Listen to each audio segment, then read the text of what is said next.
ಮೈಸೂರಿನ ತಾಲೂಕಿನ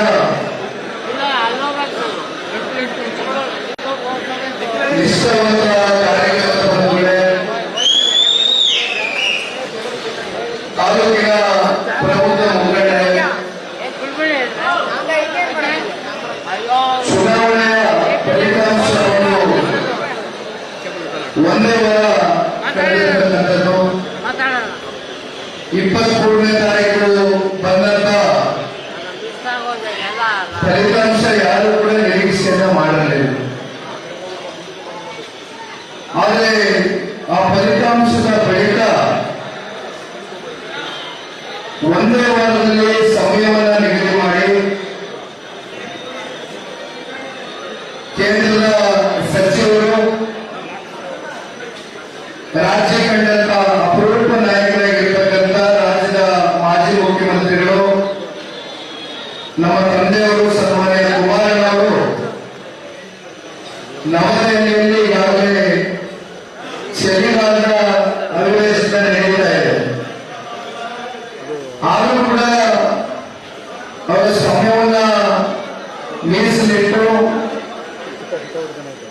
ಇಂದು ಮತ್ತೆ ನಾಳೆ 2 ದಿನಗಳ ಕಾಲ ನಮ್ಮ ಚನ್ನಪಟ್ಟಣದ ಉಪಚುನಾವಣೆಯಲ್ಲಿ ನಮ್ಮ ಪಕ್ಷದ ನಿಷ್ಠಾವಂತ ಕಾರ್ಯಕರ್ತರು, ಮುಖಂಡರು ಅತ್ಯಂತ ಪ್ರಾಮಾಣಿಕವಾಗಿ ಹಗಲು ರಾತ್ರಿ ಅಂತ ನೋಡಿದ ಯಾವ ಒಂದು ವಿಚಾರವನ್ನು ಲೆಕ್ಕಿಸಿದಿರ ಅತ್ಯಂತ ಪ್ರಾಮಾಣಿಕವಾಗಿ ಈ ಚುನಾವಣೆಯಲ್ಲಿ ನೋಡಿದ್ದೀವಿ. ಬಂದು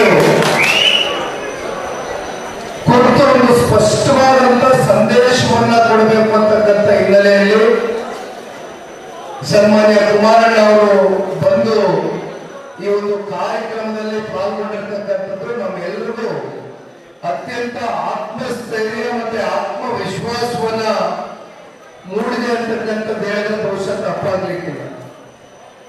ಮತ್ತೊಬ್ಬರು ಸನ್ಮಾನ್ಯ ಕುಮಾರಣ್ಣ ಅವರ ಸಹಪಾಠಿಗಳು, ಮಾಜಿ ಸಚಿವರು, ಹಿರಿಯರು ಆಗಿರ್ತಕ್ಕಂಥ ಸನ್ಮಾನ್ಯ ಸಾರಾ ಮಹೇಶನ್ ಅವರು ಕೂಡ ಈಗ ತಾನೇ ಕಾರ್ಯಕ್ರಮಕ್ಕೆ ಆಗಮಿಸಿದ್ದಾರೆ. ತಾಲೂಕು ಅಧ್ಯಕ್ಷರು ಜೈಮುತ್ತಣ್ಣ ಅವರು ಒಂದು ಸ್ವಲ್ಪ ಉದ್ವೇಗಕ್ಕೆ ಒಳಗಾಗಿ ಈ ಒಂದು ಉಪಚುನಾವಣೆಯ ಸಂಪೂರ್ಣ ಈ ಒಂದು ಫಲಿತಾಂಶದ ಜವಾಬ್ದಾರಿಯನ್ನ ನಾನೇ ಹೊರ್ತೇನೆ ಅಂತಕ್ಕಂಥ ಮಾತನ್ನ ದಯಮಾಡಿ ವಾಪಸ್ ತಗೊಳ್ಬೇಕಾಗ್ತದೆ. ನಾನು ಜೈಮುತ್ತಣ್ಣ ಅವರಿಗೆ ನಿನ್ನೆ ದಿನ ನನಗೆ ದೂರವಾಣಿಯಲ್ಲಿ ಮಾತನ್ನ ಹೇಳಿದ್ರು. ನಾನೊಂದು ಮಾತು ಹೇಳಿದೆ, ಜೈಮುತ್ತಣ್ಣ ಅವರೇ, ಈ ಉಪಚುನಾವಣೆಯ ಫಲಿತಾಂಶ ನಾವು ಸಾಮೂಹಿಕವಾಗಿ ತೆಗೆದುಕೊಳ್ಬೇಕಾಗ್ತದೆ. ಇದು ಯಾವ ಒಬ್ಬ ವ್ಯಕ್ತಿ ಮೇಲೆ ಎಲ್ಲಾ ಜವಾಬ್ದಾರಿಯನ್ನು ಹೊರಿಸಿ ನಡೆದಂತ ಉಪಚುನಾವಣೆ ಅಲ್ಲ. ತಮಗೆ ಗೊತ್ತಿದೆ, ಇವತ್ತು ಇಡೀ ರಾಜ್ಯ ಸರ್ಕಾರವನ್ನು ಎದುರಿಸಿದ್ದೀರಿ ಜನತಾದಳ ಪಕ್ಷದ ಕಾರ್ಯಕರ್ತರು. ಇಡೀ ರಾಜ್ಯ ಸರ್ಕಾರವನ್ನು ಎದುರಿಸಿದ್ದೀರಿ, ಧೃತಿಗೆಟ್ಟಿಲ್ಲ. ಧೈರ್ಯ ಕಳ್ಕೊಳ್ಬೇಡಿ.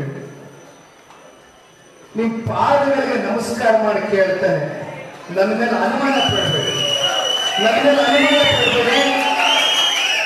ನಮ್ಮ ರಾಮನಗರ ಜಿಲ್ಲೆಯ ಜನತೆ ಇವತ್ತು ಸನ್ಮಾನ್ಯ ಕುಮಾರಣ್ಣ ಅವರು 2 ಬಾರಿ ರಾಜ್ಯದ ಮುಖ್ಯಮಂತ್ರಿಗಳಾಗಿದ್ದಾರೆ ಅಂದ್ರೆ ಕಳೆದ ಲೋಕಸಭಾ ಚುನಾವಣೆಯ ಅನಿರೀಕ್ಷಿತವಾದಂತ ಕಾಲಘಟ್ಟದಲ್ಲಿ ಸಂದಿಗ್ಧ ಪರಿಸ್ಥಿತಿಯಲ್ಲಿ ತಗೊಂಡಂತ ಒಂದು ನಿರ್ಣಯ ಮಂಡ್ಯದ ಲೋಕಸಭಾ ಚುನಾವಣೆಯ ಸಂದರ್ಭದಲ್ಲಿ ತಾವೆಲ್ಲ ನೋಡಿದ್ದೀರಿ. ನಮ್ಮ ಮಾಧ್ಯಮದ ಸ್ನೇಹಿತರಿಗೂ ಕೂಡ ಸ್ವಾಗತ ಕೋರೋದು ಮರೆತೆ ತಾವು ಕೂಡ ಈ ಒಂದು ಉಪಚುನಾವಣೆಯಲ್ಲಿ ಸಂಪೂರ್ಣವಾಗಿ ಸಹಕಾರ ಕೊಟ್ಟಿದ್ದೀರಿ ನಮ್ಮ ಪಕ್ಷಕ್ಕೆ, ನಿಖಿಲ್ ಕುಮಾರಸ್ವಾಮಿ.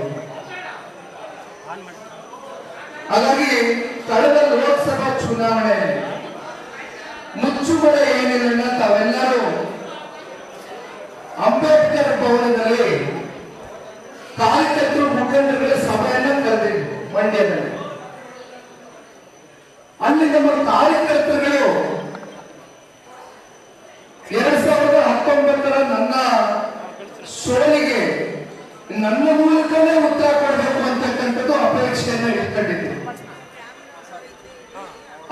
ನನ್ನಲ್ಲಿ ಕೆಲವೊಂದಷ್ಟು ಸ್ಪಷ್ಟತೆಗಳಿದೆ. ನಾವು ಇವತ್ತೊಂದು ಮಾತಾಡೋದು, ನಾಳೆ ಒಂದು ಮಾತಾಡೋದು, ಇನ್ನು 2 ವರ್ಷ ಕಳೆದ ಮೇಲೆ ನಮ್ಮ ಮನುಷ್ಯ ಇಚ್ಛೆ ಅಂತ ತೀರ್ಮಾನ ತಗೊಳ್ತಕ್ಕಂಥ ವ್ಯಕ್ತಿತ್ವ ನನ್ನಲ್ಲ. ನಾನು ಒಂದೇ ಮನವಿ ಮಾಡಿದೆ. ಇತ್ತೀಚೆಗಷ್ಟೇ ವಿಧಾನಸಭಾ ಚುನಾವಣೆ ಕಳೆದಿತ್ತು. ರಾಮನಗರದಲ್ಲಿ ಹಿನ್ನಡೆ ಆಗಿತ್ತು, ಸೋಲನ್ನ ಅನುಭವಿಸಿದ್ದೆ. ಅದಕ್ಕೆ ಕಾರಣ ಜನಸಾಮಾನ್ಯರಲ್ಲ, ಕೆಲವೊಂದಷ್ಟು ಕಾರಣಗಳು ಇತ್ತು. ಅದ್ರ ಬಗ್ಗೆ ನಾನು ಮತ್ತೆ ಚರ್ಚೆ ಮಾಡೋದಿಲ್ಲ, ಅದು ಮುಗಿದಿರ್ತಕ್ಕಂಥ ಅಧ್ಯಾಯ. ನಾನು ಹೇಳಿದೆ, ಈಗ ತಾನೇ ಚುನಾವಣೆ ಕಳೆದು 1 ವರ್ಷ ಆಗಿದೆ. ನನಗೆ ಪಕ್ಷದ ಸಂಘಟನೆ ಜವಾಬ್ದಾರಿಯನ್ನು ಹೊತ್ತು ಇಡೀ ರಾಜ್ಯಾದ್ಯಂತ ಪ್ರವಾಸವನ್ನು ಮಾಡಬೇಕು ಅಂತಕ್ಕಂಥ ಅಭಿಲಾಷೆಯನ್ನು ಇಟ್ಕೊಂಡಿದ್ದೇನೆ. ತಮ್ಮೆಲ್ಲರಿಗೂ ಗೊತ್ತಿದೆ, 2004ರಲ್ಲಿ ಜನತಾದಳ ಪಕ್ಷಕ್ಕೆ ಬಂದಂತದ್ದು 58 ಸ್ಥಾನ. ದೊಡ್ಡ ದೊಡ್ಡ ನಾಯಕರುಗಳು ಅವತ್ತು ನಮ್ಮ ಪಕ್ಷದಲ್ಲಿ ಇದ್ರು. ಅನೇಕ ಸಮುದಾಯದ ನಾಯಕರುಗಳಿದ್ರು. ಅವರೆಲ್ಲರೂ ಕೂಡ ಪಕ್ಷವನ್ನ ತ್ಯಜಿಸಿ ಬಿಟ್ಟು ಹೋದ ನಂತರ ಏಕಾಂಗಿಯಾಗಿ ಸನ್ಮಾನ್ಯ ಕುಮಾರಣ್ಣವರು ಕಳೆದ 20-25 ವರ್ಷದಿಂದ ದೈಹಿಕವಾಗಿ, ಮಾನಸಿಕವಾಗಿ, ಆರ್ಥಿಕವಾಗಿ ಎಲ್ಲಾ ಜವಾಬ್ದಾರಿಗಳನ್ನ ಅವರ ಹೆಗಲ ಮೇಲೆ ಹೊತ್ಕೊಂಡು, ಆರೋಗ್ಯದ ಬಗ್ಗೆ ನಾನೇನು ಹೇಳ್ಬೇಕಾಗಿಲ್ಲ. ಭಗವಂತ ಇದ್ರೆ ನಿಮ್ಮ ಆಶೀರ್ವಾದ ಇದೆ. 3 ಸಲ ಆಪರೇಷನ್ ಆಗಿರ್ಬೋದು, ಆದ್ರೆ ಆಪರೇಷನ್ ಆಗಿದ್ದೀನಿ ಅಂತ ಅವರು ಮನೆಯಲ್ಲಿ ಕೂತ್ಕೊಂಡಿಲ್ಲ. ಅವರ ಜೀವನ ಇರ್ತಕ್ಕಂಥದ್ದೇ ನಮ್ಮ ನಾಡಿನ ರೈತರ ಪರವಾಗಿ, ನಮ್ಮ ನಾಡಿನ ಏಳಿಗೆಗೋಸ್ಕರ, ಒಂದು ಸಮೃದ್ಧ ಕರ್ನಾಟಕವನ್ನು ಕಟ್ಟತಕ್ಕಂಥ ಒಂದು ಚಿಂತನೆ ಸದಾಕಾಲ ಸನ್ಮಾನ್ಯ ಕುಮಾರಣ್ಣವರ ಮನಸ್ಸಿನಲ್ಲಿದೆ. ಆ ಛಲದಿಂದ 20-25 ವರ್ಷಗಳ ಕಾಲ ಏಕಾಂಗಿಯಾಗಿ ದುಡಿಮೆ ಮಾಡಿದ್ದಾರೆ, ಏಕಾಂಗಿಯಾಗಿ ಹೋರಾಟ ಮಾಡಿದ್ದಾರೆ, ಪಕ್ಷ ಕಟ್ಟಿದ್ದಾರೆ. ಅವರ ಹೋರಾಟಕ್ಕೆ ಬೆಂಬಲವಾಗಿ ನಿಂತಂಥದ್ದು ಪ್ರಮುಖವಾದಂತ ಜಿಲ್ಲೆ ನಮ್ಮ ರಾಮನಗರ ಜಿಲ್ಲೆ, ನಮ್ಮ ಚನ್ನಪಟ್ಟಣ ತಾಲೂಕು. ತಮ್ಮೊಟ್ಟಿಗೆ 2018ರ ಚುನಾವಣೆಯಲ್ಲಿ ಸನ್ಮಾನ್ಯ ಕುಮಾರಣ್ಣವರು 2 ಕಡೆ ಸ್ಪರ್ಧೆ ಮಾಡ್ತಾರೆ. ಅದಕ್ಕೆ ಕಾರಣ ತಾಲೂಕಿನಲ್ಲಿ ನಮ್ಮದಾದಂತ ಸಾಂಪ್ರದಾಯಿಕ ಮತಗಳು, ಸನ್ಮಾನ್ಯ ದೇವೇಗೌಡರು ಸಾಹೇಬರ ನೀರಾವರಿಯ ಕೊಡುಗೆ ಇರಬಹುದು. ಅನೇಕ ಸಂದರ್ಭದಲ್ಲಿ ವಿಟ್ಟನಹಳ್ಳಿನಲ್ಲಿ ಆದಂತ ಒಂದು ನೀರಿನ ಚಳಿವಳಿ, ಒಂದು ಗೋಲಿಮಾರ್ ಏನಾಯಿತು, ಆ ಗೋಲಿಮಾರಲ್ಲಿ ತೀರ್ಕೊಂಡು ಹೋದಂತ ಒಬ್ಬ ರೈತ ಕುಟುಂಬಕ್ಕೆ ಅವರ 2 ಮಕ್ಕಳಿಗೂ ಕೂಡ ಉದ್ಯೋಗವನ್ನು ಕೊಡಿಸ್ತಕ್ಕಂಥದ್ದು ಸನ್ಮಾನ್ಯ ದೇವೇಗೌಡರು. ನಿರಂತರವಾಗಿ ಒಂದು ಸಂಬಂಧವನ್ನು, ಸಂಪರ್ಕವನ್ನು ಹೊಂದಿರತಕ್ಕಂಥದ್ದು ಸನ್ಮಾನ್ಯ ದೇವೇಗೌಡರು, ಸನ್ಮಾನ್ಯ ಕುಮಾರಣ್ಣ. ಯಾರಾದ್ರೂ ಮಾಡಿ ನಾವು ಚನ್ನಪಟ್ಟಣದಲ್ಲಿ ಸನ್ಮಾನ್ಯ ಕುಮಾರಣ್ಣವನ್ನ ಕರೆತಂದ್ರೆ, ಇಷ್ಟು ವರ್ಷಗಳ ಕಾಲ ನಾವೇನು ಶಾಸಕರನ್ನ ಕಾಣ್ಲಿಕ್ಕೆ ಆಗಿಲ್ಲ. ಜೊತೆಯಲ್ಲಿ ಕ್ಷೇತ್ರದ ಅಭಿವೃದ್ಧಿಗೂ ಕೂಡ ಪೂರ್ವವಾಗಿ ಒಂದು ವಾತಾವರಣ ಸೃಷ್ಟಿ ಆಗ್ತದೆ ಕುಮಾರಣ್ಣವರು ಬರ್ತಕ್ಕಂಥ ಹಿನ್ನೆಲೆಯಲ್ಲಿ ಅಂತಕ್ಕಂಥ ತೀರ್ಮಾನವನ್ನು ತೆಗೆದುಕೊಂಡಂಥದ್ದು ನಮ್ಮ ಪಕ್ಷದ, ನಮ್ಮ ತಾಲೂಕಿನ ಕಾರ್ಯಕರ್ತರು. ಅನೇಕ ಸಂದರ್ಭದಲ್ಲಿ ಸನ್ಮಾನ್ಯ ಕುಮಾರಣ್ಣವರು ಹೇಳಿದ್ದಾರೆ, ಅಕ್ಕಪಕ್ಕ ತಾಲೂಕಿನಲ್ಲಿ ಚುನಾವಣೆಗೆ ನಿಲ್ತಕ್ಕಂಥ ಹರಸ ಈ ಜಗತ್ತಿನಲ್ಲಿ, ರಾಜ್ಯದ ಇತಿಹಾಸದಲ್ಲಿ ಯಾರು ಕೂಡ ಅದನ್ನ ಕೈಗೆ ತಗೊಂಡಿಲ್ಲ. ಅಂದು ಕೂಡ ನಮ್ಮ ಕ್ಷೇತ್ರದ ಕಾರ್ಯಕರ್ತರ ಭಾವನೆಗೆ ಸ್ಪಂದಿಸಬೇಕು, ಅವರ ನೋವಿಗೆ ನನ್ನ ಮೂಲಕ ಉತ್ತರ ಕೊಡ್ತೇನೆ ಅಂತಕ್ಕಂಥ ಆತ್ಮವಿಶ್ವಾಸವನ್ನು ಸನ್ಮಾನ್ಯ ಕುಮಾರಣ್ಣ ಅವರ ಚುನಾವಣೆಯಲ್ಲಿ ಕರೆತಂದು ಚುನಾವಣೆಗೆ ನಿಲ್ಲಿಸಿದೆ. 2 ಚುನಾವಣೆಗಳಲ್ಲೂ ಕೂಡ ಕುಮಾರಣ್ಣನ ರಾಜ್ಯ ಮಟ್ಟದ ಒತ್ತಡವೆಲ್ಲ ತಾವೆಲ್ಲ ಅರ್ಥೈಸಿಕೊಂಡು ಅವರ ಅನುಪಸ್ಥಿತಿಯಲ್ಲಿ ನೀವು ಚುನಾವಣೆಯನ್ನು ನಡೆಸಿದ್ದೀರಿ ಎಂದು ಕುಮಾರಣ್ಣ ಅವರಿಗೆ ಚುನಾವಣಾ ಸಂದರ್ಭದಲ್ಲಿ ಬನ್ನಿ, ನಮ್ಮ ಜೊತೆ ನಿಂತು ಪ್ರಚಾರವನ್ನ ಮಾಡಿ ಅಂತ ತಾವು ಕೇಳದವರಲ್ಲ. ಆದ್ರೆ ಇವತ್ತು ಉಪಚುನಾವಣೆಯ 1 ವಾರದ ಫಲಿತಾಂಶದ ಬಳಿಕ ನಿಜಕ್ಕೂ ಕೂಡ ಇಷ್ಟು ದೊಡ್ಡ ಮಟ್ಟದಲ್ಲಿ ಅಂತಕ್ಕಂಥದ್ದು ನಾನು ಊಹೆ ಮಾಡ್ಕೊಂಡಿರಲಿಲ್ಲ, ಆ ಕಲ್ಪನೆ ಇರಲಿಲ್ಲ. ಆದರೆ ಪ್ರತಿ ಹಳ್ಳಿಯಿಂದ ಬಂದಿದ್ದೇನೆ. ನನಗೆ ಗೊತ್ತಿದೆ, ಅವತ್ತು ಚನ್ನಪಟ್ಟಣ ತಾಲೂಕಿನ ಕಾರ್ಯಕರ್ತರು ಧೃತಿಗೆಡ್ತಕ್ಕಂಥ ಕಾರ್ಯಕರ್ತರಲ್ಲ. ಹೋರಾಟದ ಹಿನ್ನೆಲೆಯಲ್ಲಿ ಪಕ್ಷವನ್ನು ಸ್ಥಾಪನೆ ಮಾಡಿರ್ತಕ್ಕಂಥದ್ದು ದೇವೇಗೌಡರು ಸಾಹೇಬರು. ನನಗೆ ಮಾತಾಡಬೇಕಾದ ಒಂದು ಮಾತು ಹೇಳಿದೆ, 58 ಸೀಟ್ನ ನಾವು ಪಡೆದುಕೊಂಡಿದ್ವಿ 2004ರಲ್ಲಿ. ಆ 58 ಸೀಟು ಆ ಗಡಿಯನ್ನ ದಾಟಿ ಒಂದು ಭದ್ರವಾದಂತ ಒಂದು ಬುನಾದಿಯನ್ನ ಹಾಕ್ತಕ್ಕಂಥ ಮುಂದಿನ ಚುನಾವಣೆ ಜೆಡಿಎಸ್ ಪಕ್ಷದ ಕಾರ್ಯಕರ್ತರು, ನಿಮ್ಮ ಹೋರಾಟ, ನಿಮ್ಮ ಶ್ರಮ, ದಯಮಾಡಿ ನಮ್ಮ ಜೊತೆಯಲ್ಲಿ ಕೈ ಜೋಡಿಸಿ.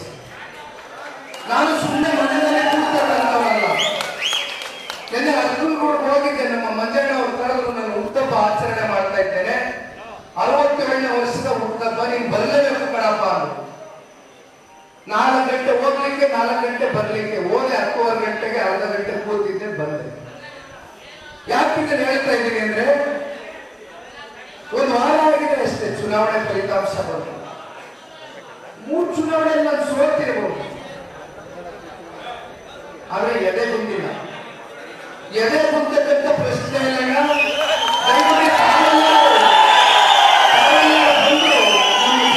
ನಿಂತು ಧೈರ್ಯ ತುಂಬಿಸ್ಬೇಕಾದ್ರೆ ಇವತ್ತೇ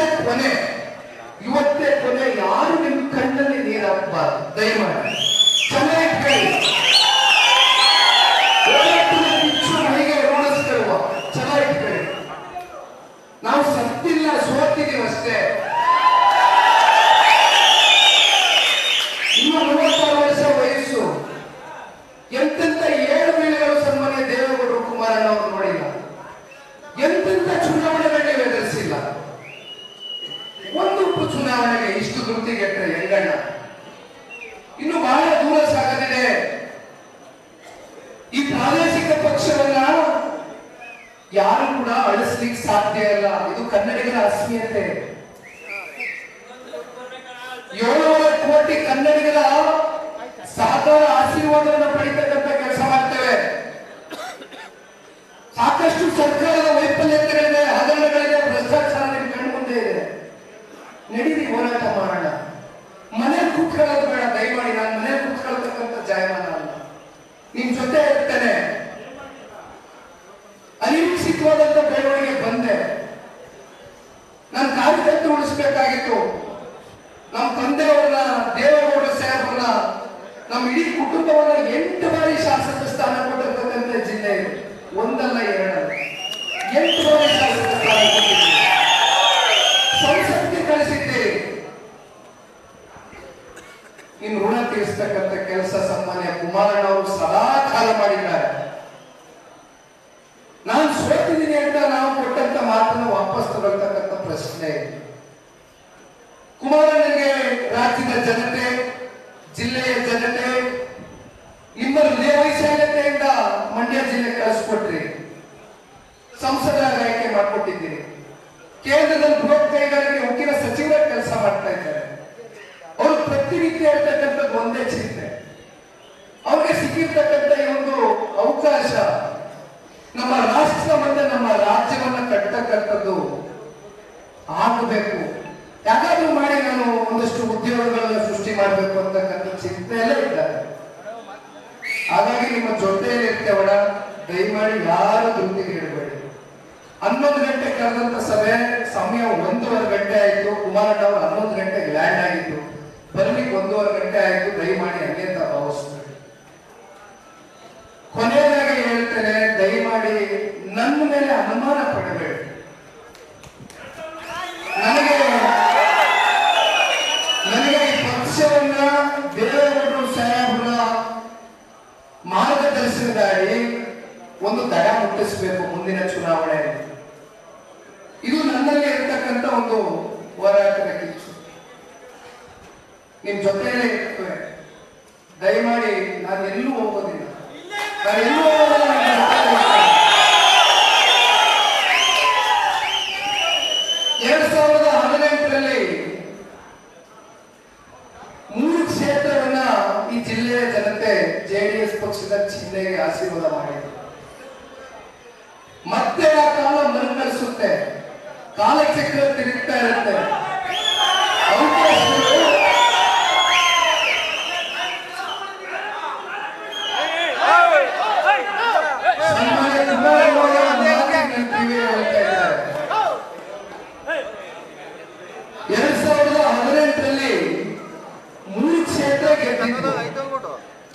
ಆದ್ರೆ ಈ ಬಾರಿ ಏನೊಬ್ರು ನಮ್ಮ ಕಾರ್ಯಕರ್ತರು ಮುಖಂಡರು ಹಿಂಗ್ ತೋರಿಸ್ತಾರೆ. 4 ಕ್ಷೇತ್ರವನ್ನ ಗೆಲ್ತಕ್ಕಂಥದಕ್ಕೆ ಈಗಿಂದ ನಾವು ಯಾರು ಕೂಡ ತಾವು ಹೇಳಿದಂಗೆ ಮೈ ಮರೆದಿರ. ಈ 3.5 ವರ್ಷಗಳ ಕಾಲ ಸಂಘಟನೆಗೆ ಹೆಚ್ಚಿನ ಒತ್ತನ್ನ ಕೊಟ್ಟು ಏನಾದ್ರೂ ಸಂಘಟನೆಯಲ್ಲಿ ನಮ್ಮಲ್ಲಿ ಏನಾದ್ರೂ ಸಣ್ಣ ಪುಟ್ಟ ಲೋಪದೋಷಗಳಾಗಿದೆ, ಪಕ್ಷದ ಚೌಕಟ್ಟಿನಲ್ಲಿ ಕೂತು ಚರ್ಚೆಯನ್ನ ಮಾಡಿ ಅದನ್ನು ಸರಿಪಡಿಸಿಕೊಂಡು ಹೋಗ್ತಕ್ಕಂಥ ಕೆಲಸ ಮಾಡೋಣ.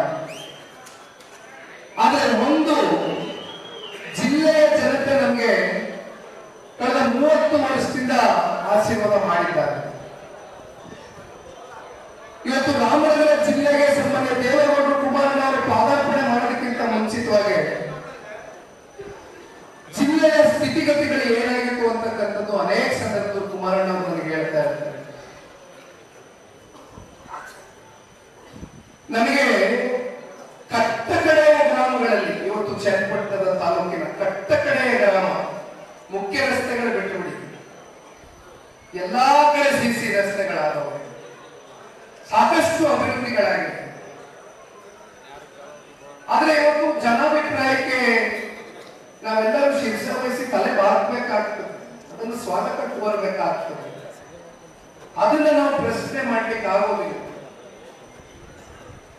ಮುಂದೆ ಯಾವ ರೀತಿಯ ಹೋರಾಟವನ್ನು ಕೈಗೆತ್ತಿಕೊಳ್ಳಬೇಕು, ಎತ್ಕೊಳ್ಳುವ, ಇಲ್ಲಿ ಯಾರಿಗೂ ದೂರತಕ್ಕಂಥ ಪ್ರಶ್ನೆ ಇಲ್ಲ.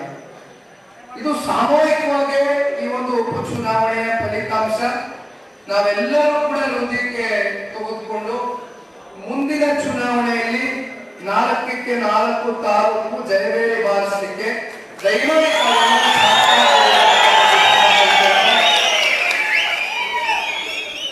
ಮತ್ತೊಮ್ಮೆ ನಮ್ಮ ಈ ಒಂದು ಉಪಚುನಾವಣೆಯ ಸಂದರ್ಭದಲ್ಲಿ ಸಾಕಷ್ಟು ಜನ ನಮ್ಮ ಹೆಣ್ಮಕ್ಳು ಇಲ್ಲೆಲ್ಲರೂ ಕೂತಿದ್ದೀರಮ್ಮ, ತಾವೆಲ್ಲರೂ ಒಂದು ನಗುಮುಖದಲ್ಲಿ, ಯಾಕೆಂದ್ರೆ ನಮ್ಮ ಜೆಡಿಎಸ್ ಪಕ್ಷದ ಚಿಹ್ನೆನೆ ತಲೆ ಉತ್ತರ ರೈತ ಮಹಿಳೆ. ನಮ್ಮ ಮಹಿಳೆ ಯಾವಾಗಲೂ ತಲೆ ಎತ್ಕೊಂಡಿರ್ಬೇಕು, ನಗನಗ್ತಾ ಇರ್ಬೇಕು.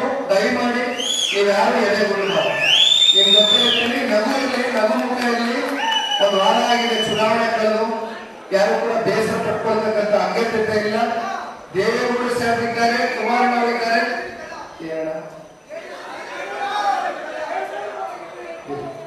ಆಯ್ತು. ಮುಂದುವರೆದ ಕುಮಾರಣ್ಣ ಮಾತಾಡ್ತಾರೆ. ಧನ್ಯವಾದ.